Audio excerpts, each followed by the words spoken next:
everyone, Kristina Werner here. Welcome to another video for SimonsStamp.com. Today I'm using the new Deco Fall stamp set from Paper Smooches.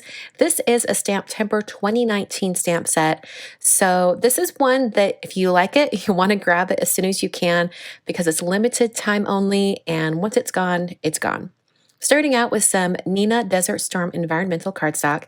This is cut to 5x7. It's going to cover the entire front of my card. And I've taken that Welcome Autumn stamp set and I positioned it over my card with a grid transparency sheet inside my MISTI stamp positioning tool. That grid transparency just makes sure I have my greeting on there just right. I've stamped that in some Versamark ink. And then I'm coating the stamped words with some ALABASTER embossing powder from Brutus Monroe. I hit that with my heat tool, making sure to go from the back of the cardstock to the front and kind of taking my time, not getting it too close to the cardstock. And that makes it so that it melts all the embossing powder, but it doesn't warp the cardstock too much.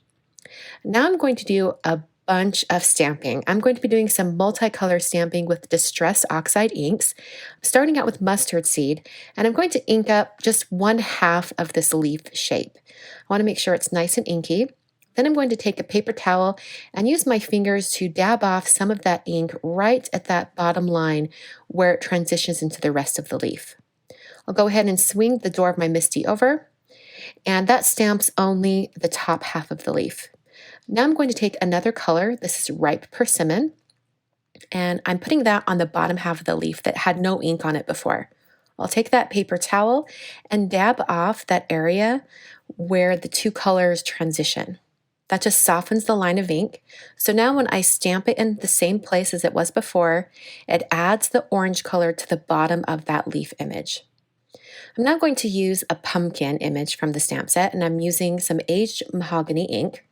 I'm doing the same exact steps where I ink up just half of the stamp, use the paper towel to soften the bottom line of that ink, and then add an additional color of ink.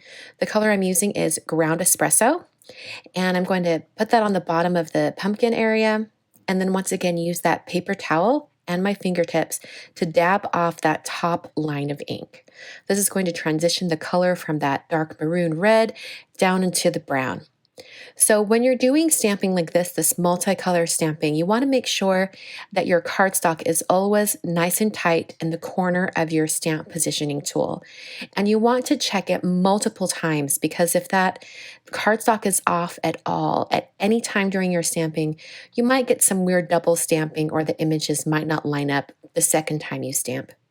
So I moved on and I did some more colors. I'm using mustard seed into pine needles. And I think this might be my favorite color transition of all the stamping I did on this card. That yellow to the green, it's just so bright and vibrant. But by pairing that bright leaf color with some more fall tones, you have more of a fall look. And that's definitely what I'm going for, especially with that green that says Welcome Autumn. So I'm going to turn on a little bit of music so you can enjoy all of the stamping. And I will be back when all of the stamping is complete.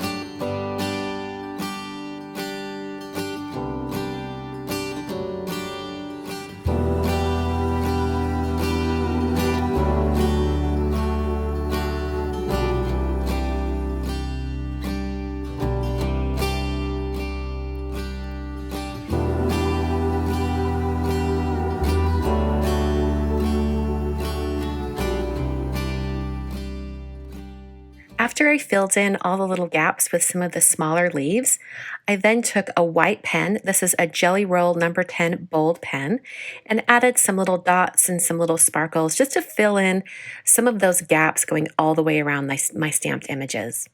And to really play off that white that's on the greeting and also the dots and little sparkles, I cut some very thin strips of white cardstock and then adhered them in a frame going around my card. My card base is going to be white so that when I open the card, there's a nice clean area to write a message inside. And like I mentioned before, this is a 5x7 card. So my card base is cut to 7 inches tall by 10 inches wide. And then I used a score buddy and a Teflon bone folder to score this card base at 5 inches. I put some adhesive on the front of the card base. This is Tombow Extreme Adhesive. And then I pressed my card design down onto that folded cardstock. And that finishes the card for today. I hope you guys enjoyed. Like I mentioned before, this stamp set is limited edition for STAMPtember 2019. So if you want this stamp set, you might want to act quickly. Thanks so much for watching today, and I'll catch you guys in another video very soon.